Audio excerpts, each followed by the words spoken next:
தேசிய கல்விக் கொள்கை 2020 என்பது மொழியை பற்றி பேசாத ஒரு ஆவணம். அதில் 2 மொழியை பத்தியும் கவலைப்படல, 3 மொழியை பத்தியும் கவலைப்படல. தேசிய கல்விக் கொள்கை 2020 இந்திய மொழிகளை அழிப்பதற்கான சூழ்ச்சி கொண்ட ஒரு ஆவணம். அது தமிழை மட்டும் அழிக்கல. இந்தியாவில் இருக்கிற எல்லா இந்திய மக்கள் பேசக்கூடிய இந்திய மொழிகள் இருக்குன்னா அந்த இந்திய மொழிகளை அழிக்கிற சூழ்ச்சி தான். அவங்க என்ன நினைக்கிறாங்க? இந்தி பேசாத மாநிலங்களை இந்தி பேச வைக்கிறது, இந்தி பேசுற மாநிலங்களை சமஸ்கிருதம் பேச வைக்கிறது. அப்போ ஒரு கட்டத்தில் எல்லோரும் இந்தி பேச ஆரம்பிச்சிட்டா இறுதியாக எல்லோரையும் சமஸ்கிருதம் பேச வைக்கிறது என்பதுதான் தேசிய கல்விக் கொள்கை 2020. எனவே அது இருமொழியா மும்மொழியா என்பது பிரச்சனையே கிடையாது. அது இந்தியா என்ற தத்துவத்தை சிதைக்கின்ற ஆவணம். தேசிய கல்விக் கொள்கை 20 எப்ப வந்தது? 2020 ஜூலைல தான் வந்தது. தமிழ்நாடு தமிழ் கற்றல் சட்டம் எப்ப வந்தது? திரு நயினார் நாகேந்திரன் செல்வி ஜெயலலிதா அவர்கள் அமைச்சரவையில் அமைச்சராக இருந்தார் நினைக்கிறேன். அப்படின்னா 2012 அவர் அமைச்சராக இருந்திருப்பார் நினைக்கிறேன். 2012 தான் அந்த சட்ட திருத்தத்தையே கொண்டு வந்து சிபிஎஸ்இக்கும் ஐசிஎஸ்இக்கும் பொருந்தோன்னு கொண்டு வந்தாங்க. சார் வணக்கம் சார். வணக்கம். தமிழ்நாடு அரசு சார்பா பள்ளி கல்விக்கான மாநில கொள்கையை நேற்று வெளியிடப்பட்டிருக்கு. முதலமைச்சர் தலைமையிலே வெளியிடப்பட்டிருக்கு சார். எப்படி பாக்குறீங்க அதை? தமிழ்நாடு அரசு இந்திய அரசமைப்பு சட்டத்தின் பார்வையிலிருந்து கூட்டாட்சி தத்துவத்தின் அடிப்படையில் மாநில அரசுக்கு இருக்கக்கூடிய உரிமையின் வெளிப்படுத்தக்கூடிய வகையில் மாநில அரசுக்கென்ற ஒரு கல்விக் கொள்கையை பள்ளிக்கல்வித்துறைக்காக அறிவித்திருக்கிறாங்க. இது உண்மையிலே வரவேற்க தகுந்தது. கூட்டாட்சி தத்துவத்தின் அடிப்படையில் மாநில அரசுக்கு இருக்கக்கூடிய உரிமையை மற்ற மாநிலங்களுக்கு எடுத்துக்காட்டக்கூடிய வகையில் இந்த மாநில கல்விக் கொள்கை வெளியிடப்பட்டிருப்பதாகவே தான் நாம் பார்க்கிறோம். அந்த வகையில் அது பாராட்டத்தக்கது, வரவேற்கத்தக்கதாக தான் நாம் அதை பார்க்கிறோம். இந்த கல்விக் கொள்கையில் பல்வேறு சிறப்பு அம்சங்கள் அப்படின்னு பல விஷயங்கள் அவங்க மாணவர்களை மையப்படுத்தி குழந்தை நேய வகுப்பறை, மொழிக் கொள்கையில் ஒரு தெளிவு, இருமொழிக் கொள்கை தான் தமிழ்நாட்டின் மொழிக் கொள்கையாக இருக்கும். அதே போல பிற மாநிலத்தவர்கள் இங்க படிக்கிறாங்கன்னா அவங்க எந்த மொழியை படிக்கணும்னு விரும்புறாங்களோ அந்த மொழியை படிப்பதற்கான வாய்ப்பு, இதெல்லாம் பாராட்டக்கூடிய அம்சமாக நாம பார்க்கிறோம். அந்த கொள்கையில இன்னும் சற்றும் கவனம் செலுத்தி மிக முக்கியமா நாம எதிர்பார்த்தது என்னன்னு கேட்டா, அரசு பள்ளிக்குள்ள இருக்கக்கூடிய பாகுபாடுகள், மாதிரி பள்ளிகள், தகைசால் பள்ளிகள் என்கின்ற வகையில் இருக்கக்கூடிய அந்த பாகுபாடுகள், அந்த பாகுபாடுகளை களைந்து அவங்க சமமான கற்றல் வாய்ப்பை தரக்கூடிய கலைஞர் அவர்கள் முன்வைத்த சமச்சீர் கல்வியின் அடிப்படையில் ஒரு கல்விக் கொள்கை வகுத்திருப்பார்கள் என்று நாம் எதிர்பார்த்தோம். அந்த வகையில் அந்த கல்விக் கொள்கையில இல்லாம அவங்க மாதிரி பள்ளிகள், அது நாங்க ஒவ்வொரு கல்வி மண்டலத்துக்கும் நாங்க உருவாக்குவோம், அது விஸ்தரிப்போம் அப்படின்ற அந்த விஷயங்கள்லாம் அவங்க சொல்லியிருக்கிறாங்க. அது நியாயமற்றது. இந்திய அரசமைப்பு சட்டத்தின் கூறு 14 சமத்துவ கோட்பாட்டை முன்வைக்கிறது. எல்லோருக்கும் சமமான வாய்ப்பு எல்லா விஷயத்திலும் கொடுக்கணும்ன்றதுதான். இந்திய அரசு சட்டத்தின் கூறு 21 வாழ்வுரிமையை உத்தரவாதப்படுத்துகிறது. வாழ்வுரிமை என்று சொன்னால் கண்ணியமிக்க வாழ்க்கைக்கான உத்தரவாதம். ஆக கண்ணியமிக்க வாழ்க்கைக்கான உத்தரவாதமும் அரசமைப்பு சட்டத்தின் சமத்துவ கோட்பாடு ரெண்டுமே உங்களுக்கு இந்த மாதிரி பள்ளி, தகைசால் பள்ளின்னு வச்சிட்டு இருந்தீங்கன்னா அது சாத்தியப்படாது. சமூக நீதியின் பால் அல்ல, சமநீதி தான் சமூக நீதி. ஒரு குழந்தைக்கு ஆகச்சிறந்த பள்ளி என்று அடையாளப்படுத்தப்படுற மாதிரி பள்ளியும் மற்றவர்களுக்கு பள்ளி என்பதும் சமச்சீர் கோட்பாட்டுக்கு எதிராக இருக்கு. அதே போன்று ஆசிரியர்கள் நியமனத்துல நிரந்தர பணியிடத்துல ஆசிரியர்கள் நியமிப்பது, அரசு பள்ளி, அரசு உதவி பெறும் பள்ளி எத்தனை பள்ளிகள் இருக்குன்றத கொள்கையில சொல்லல. மொத்தமா எல்லா பள்ளிகளும் சேர்த்து எவ்வளவுன்னு சொல்லியிருக்காங்க. அதுல சுயநிதி பள்ளி இருக்கு, அரசு உதவி பெறும் பள்ளி இருக்கு, அரசு பள்ளியும் அரசு உதவி பெறும் பள்ளியும் மட்டும் எத்தனையும் தனித்தனியா சொல்லியிருக்கணும். அதுல எவ்வளவு ஆசிரியர்கள் நிரந்தர ஆசிரியர்களாக இருக்கிறாங்க, எத்தனை பணியிடங்கள் காலி பணியிடங்கள் இருக்கு, அதை நிரப்புவதற்கு எவ்வளவு நிதி தேவைப்படுகிறது போன்றவற்றை எல்லாம் அவங்க விவாதித்திருக்கணும். அதுவும் இல்லை. எனவே இந்த கல்விக் கொள்கையை மேம்படுத்தி சமமான கற்றல் வாய்ப்பை தரக்கூடிய வகையில் எல்லா பள்ளிகளுக்கும் ஒரு பள்ளியில் இருக்கிற வசதிகள் எல்லா பள்ளிக்கும் இருக்கிற மாதிரி நீங்கள் அறிவிக்கணும் அப்படின்னு தான் நம்ம கோரிக்கை முன்வைக்கிறோம். கூடுதலாக அந்த மாநில கல்விக் கொள்கையில் என்ன சொல்லப்படுது அப்படின்னா, +1 தேர்வு ரத்து செய்யப்படுது, 8வது வரைக்கும் கட்டாய தேர்ச்சி முறை நடைமுறைப்படுத்தப்படும் சொல்றாங்களா சார்? அதை எப்படி பார்க்குறீங்க? 8ஆம் வகுப்பு வரை இருக்கக்கூடிய குழந்தைங்க 14 வயதுக்கு உட்பட்ட குழந்தைங்க, 14 வயதுக்கு உட்பட்ட குழந்தைகளுக்கு தேர்வு என்பதே ஒரு அச்சுறுத்தல் என்பதுதான் உலகம் முழுக்க நடந்த பல்வேறு ஆய்வுகளும் சொல்லுது. எனவே குழந்தை பருவ மாணவர்களுக்கு தேர்வு என்ற அச்சுறுத்தல் இல்லாமல் ஒரு தொடர் மதிப்பீடு என்கின்ற வகையில் தமிழ்நாடு அரசு வாரிய தேர்வு இருக்காது. அந்த குழந்தைய எந்த வகுப்புலையும் நாங்கள் நிறுத்தி வைக்க மாட்டோம். அந்த குழந்தைய அடுத்தடுத்த வகுப்புக்கு நாங்கள் அனுப்புவோம். அதே சமயத்தில் ஒரு முழுமையான கற்றல் வாய்ப்புக்கு உண்டான அனைத்து வசதியும் கொடுப்போம் அப்படின்ற வகையில் சொல்லியிருக்காங்க.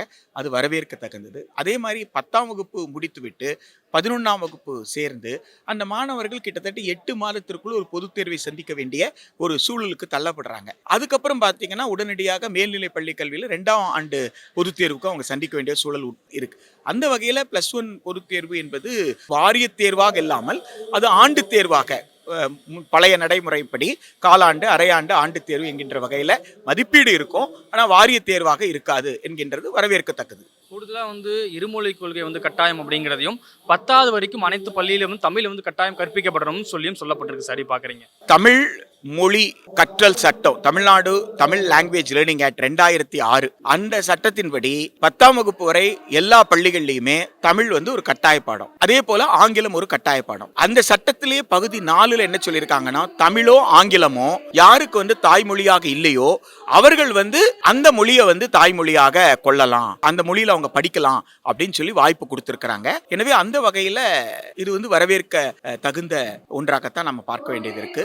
பாஜக அரசு 2020ஆம் ஆண்டு கொண்டு வரப்பட்ட புதிய கல்விக் கொள்கையில 3வது 5வது 8வது வரைக்கும் கட்டாய தேர்வு முறை இருக்கும் சொல்றாங்க. தேர்வு முறை வச்சுதான் அடுத்த மாணவர் வரணும், இல்லைன்னா மறுதேர்வு நடத்தப்படும் சொன்னாங்க. ஆனா மாநில அரசு கொண்டு வந்த கல்விக் கொள்கையில 8வது வரைக்கும் கட்டாய தேர்ச்சி இருக்கும் சொல்றாங்க இல்லையா? அதுக்கும் இருக்கும் எப்படி ஒரு எதிரா இருக்குன்னு பாக்குறீங்களா? அதை உலகம் முழுக்க இந்த குழந்தை பருவத்து மாணவர்கள் 18 வயதுக்குட்பட்டவங்க அத்தனை பேரும் குழந்தை தான். இந்த குழந்தை பருவ மாணவர்களுக்கு தேர்வு என்று சொன்னாலே ஒரு அச்சுறுத்தல். நீங்க ஒரு குழந்தைக்கு இயல்பாக சில கேள்விகளை கேட்கும்போது பதில் சொல்லிடும். அதோட கற்றல் திறனை வெளிப்படுத்தும் போது, பல வாய்ப்புகளை கொடுக்கும்போது அது வெளிப்படுத்திடும். ஆனா இப்போ எக்ஸாம் 2 மணி நேரத்துல நீ எழுதணும், இதுதான் கொஸ்டின் பேப்பர் அப்படின்னு எப்போ ஒரு தேர்வுன்னு சொல்றீங்களோ, இந்த தேர்வுன்றது ஒரு பய உணர்ச்சியை குழந்தைங்க கிட்ட ஏற்படுத்துது. எனவே குழந்தை பருவத்து மாணவர்களுக்கு அந்த பய உணர்ச்சி கூடாது அப்படின்றதுதான் உலகம் முழுக்க ஏற்றுக்கொள்ளப்பட்ட ஒரு குழந்தை உளவியல்ல இருந்து ஒரு நியாயமான அணுகுமுறை. அந்த அணுகுமுறையின் அடிப்படையில தமிழ்நாடு அரசை பொறுத்த வரைக்கும் 8ஆம் வகுப்பு வரைக்கும் எல்லா குழந்தைகளும் எந்த வகுப்புலையும் நிறுத்தி வைக்காமல் அடுத்தடுத்த வகுப்புக்கு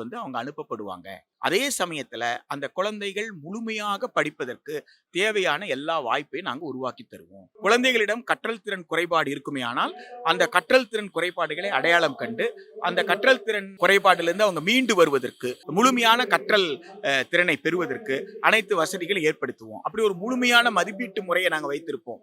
அதுக்காக மதிப்பீடே இல்லாம அனுப்புறதில்லை, மதிப்பீட்டு வைத்திருப்போம். குறைகளை கண்டறிந்து குறைகளை களைவுமே தவிர மீண்டும் ஒரு வருஷம் அதே பள்ளியில அதே வகுப்புல படிக்கணும்ன்ற கட்டாயத்தை நிச்சயமா நாங்க ஏற்படுத்த மாட்டோம். அந்த பிள்ளைங்க அடுத்தடுத்த நிலைக்கு அவங்க அடுத்தடுத்த வகுப்புக்கு போகலாம் அப்படின்னு சொல்லியிருக்கிறது ஒரு நியாயமாக தமிழ்நாடு அரசு ஏற்கனவே வைத்திருக்கக்கூடிய ஒரு கொள்கை. 8ஆம் வகுப்பு வரை எந்த குழந்தையும் நிறுத்தக்கூடாதுன்னு அதை இந்த கொள்கையில வலியுறுத்தி இருப்பது என்பது வரவேற்கத்தக்கது என்று நான் பார்க்கிறேன். இந்த மாநில கல்விக் கொள்கையை உருவாக்குறதுக்காக அமைக்கப்பட்ட குழு என்ன சொல்றாங்க அப்படின்னா, நான் கொடுத்த ரிப்போர்ட்டுங்கிறது வேற, கொடுத்த ரிப்போர்ட் அவங்க முழுமையா வெளியிடல, மாறுபட்ட ரிப்போர்ட் வெளியிட்டிருக்கிறதா அவங்க சொல்லியிருக்காங்க சார். இப்போ அவங்க வெளியிட்டிருக்கிறது ரிப்போர்ட் இல்ல, இப்போ அவங்க வெளியிட்டிருக்கிறது கொள்கை அறிக்கை. அந்த குழு கொடுத்துருக்கோம், அந்த அறிக்கையை நம்ம பார்க்கல, அந்த அறிக்கை பொது வெளியில வைக்கல. அதனால அந்த அறிக்கையில என்ன இருந்தது, இந்த கொள்கையில என்ன இருக்கு என்பதை நம்மால் ஒப்பிட்டு பேசுவதற்கு நமக்கு வாய்ப்பில்லை. யாருக்கு அந்த அறிக்கையை படிப்பதற்கு வாய்ப்பு இருக்கிறதோ அல்லது அறிக்கை எழுதினவர்கள் யாரோ அவர்கள் தான் அதுல கருத்து சொல்ல முடியுமே தவிர அந்த அறிக்கையை நம்ம பார்க்கல. இப்ப நம்மை பொறுத்த வரைக்கும் இப்போ ஒரு கொள்கைன்னு ஒண்ணு வெளியிட்டு இருக்காங்க. அப்ப அந்த கொள்கையில் இருக்கக்கூடிய சிக்கல்கள் என்ன, அதை எப்படி மேம்படுத்துது என்கின்ற வகையில தான் நம்ம சொல்ல முடியும்.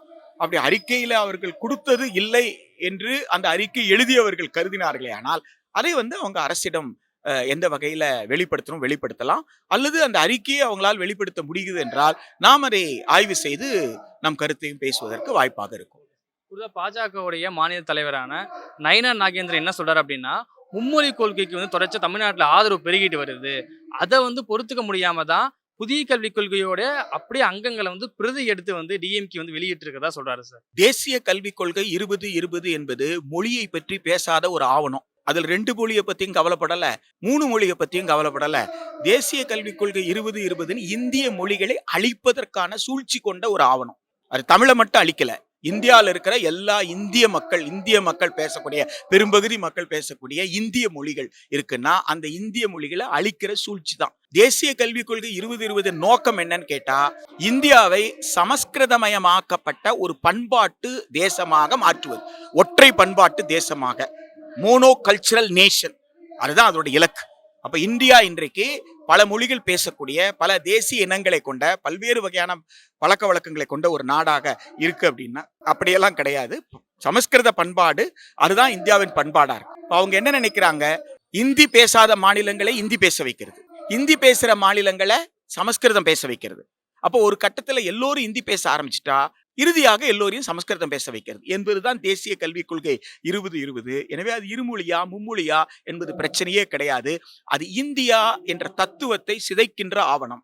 தமிழ்நாடு அரசு இங்க சொல்லி இருக்கிறது 2006 இருந்து தமிழ்நாடு தமிழ் கற்றல் சட்டத்துல சொல்லி இருக்கிற விஷயம். தேசிய கல்விக் கொள்கை 20 எப்ப வந்தது?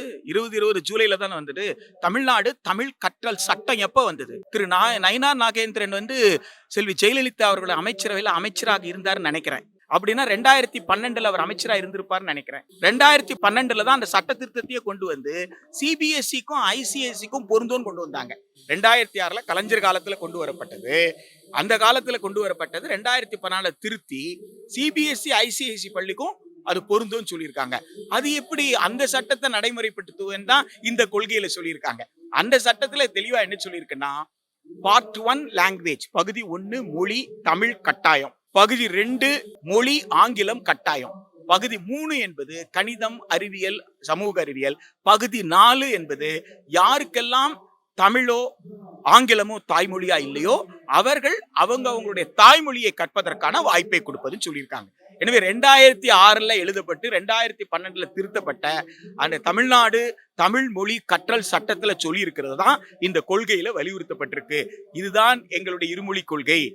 எங்க மாணவர்கள் தமிழை படிப்பார்கள், ஆங்கிலம் தேவையின் அடிப்படையில் படிக்கிறாங்க. யாருக்கெல்லாம் தமிழோ ஆங்கிலமோ தாய்மொழியாக இல்லையோ அவர்கள் தாய்மொழியை படிக்கணும்னு நினைத்தாங்கன்னா அதுக்கான வாய்ப்பை கொடுக்குறோம் அப்படிதான் சொல்லியிருக்காங்க. எனவே அவர் சொல்லுவது என்பது நியாயமற்றது. அது எதையும் பார்த்து எதையும் காப்பி அடிக்கிற ஏற்பாடு கிடையாது. சமீபத்தில் வெளியிடப்பட்ட மாநில கல்விக் கொள்கையிலேயே பள்ளிகளுக்கானது மட்டும்தான் இருக்கு. ஒரு கல்விக் கொள்கை அப்படின்னா பள்ளி கல்வியும் உயர்கல்வியும் சேர்த்து தானே இருக்கணும். ஏன் தனியா வந்து பள்ளி கல்வி மட்டும் வெளியிட்டிருக்காங்க சார்? பொதுவாக கல்விக் கொள்கை அப்படின்னு சொல்லும் பொழுது ஒட்டுமொத்தமாக தொடக்க கல்வியிலிருந்து பல்கலைக்கழகம் வரைக்கும் அந்த கல்வி காரணம் என்னன்னா +2 முடிக்கிறாங்க. +2 முடித்த மாணவர்கள் அவங்க உயர்கல்விக்கு போகணும். அப்போ உயர்கல்விக்கு போகணும்னு சொல்லும்போது தேசிய கல்விக் கொள்கை 2020 நுழைவுத் தேர்வு இருக்குன்னு சொல்லியிருக்காங்க. பிஏ பிஎஸ்சி பிகாம் கூட காமன் யூனிவர்சிட்டி என்ட்ரன்ஸ் டெஸ்ட் இருக்கும் அப்படின்னு சொல்லியிருக்கும் பொழுது அப்போ நுழைவுத் தேர்வு இருக்குமா இல்லாதான்னு சொல்லணும் இல்லைங்களா? +2 வரைக்கும் நீங்க பேசுனீங்கன்னா +2 முடிச்சுட்டு காலேஜ் போகும்போது எப்படி போறாங்க அப்படின்றது சொல்லணும். எனவே ஒரு முழுமையாக கல்விக் கொள்கையை வெளியிட்டிருந்தால் சரியாக இருக்கும் அப்படின்றது தான் எல்லாருடைய எதிர்பார்ப்பு. ஆனால் அவர்கள் பள்ளி கல்விக்கு மட்டும் இப்போ முதல்ல வந்து அறிவித்திருக்காங்க. ஒரு சமயம் பின்னால் வந்து அவங்க உயர்கல்விக்காக வெளியிடலாம். இந்த பள்ளி கல்வியிலேயே சமமான கற்றல் வாய்ப்பை நோக்கி போகலையே இந்த கொள்கை என்கின்ற விமர்சனத்தை தான் இந்த கொள்கைக்குள்ளேயே கூட நாம வைக்கிறோம். அப்போ சமமான கற்றல் வாய்ப்பு என்பது எல்லா பள்ளிகளுக்கும் ஒரே மாதிரியான வாய்ப்பு அமையணும் என்பதுதான் இப்ப வெளியிட்டப்பட்டிருக்கிற கொள்கையிலே கூட நாம வைக்கக்கூடிய விமர்சனம். ஒரு கல்வியாளரா இந்த கல்விக் கொள்கையில வந்து இதெல்லாம் வரும்னு எதிர்பார்த்திருப்பீங்க இல்லையா? என்ன எதிர்பார்த்தீங்க? என்னென்ன வந்து கல்விக் கொள்கையில வந்து தவற விட்டுருக்காங்க சார்? ரொம்ப அடிப்படையாக என்னன்னு கேட்டீங்கன்னா, இப்ப குழந்தைகளுக்கு உளவியல் ரீதியாக ஒரு தாழ்வு மனப்பான்மை உருவாகிவிடக் கூடாது என்பதுதான் 2006 திமுகவோட தேர்தல் அறிக்கையில வெளியிடப்பட்ட சமச்சீர் கல்வி.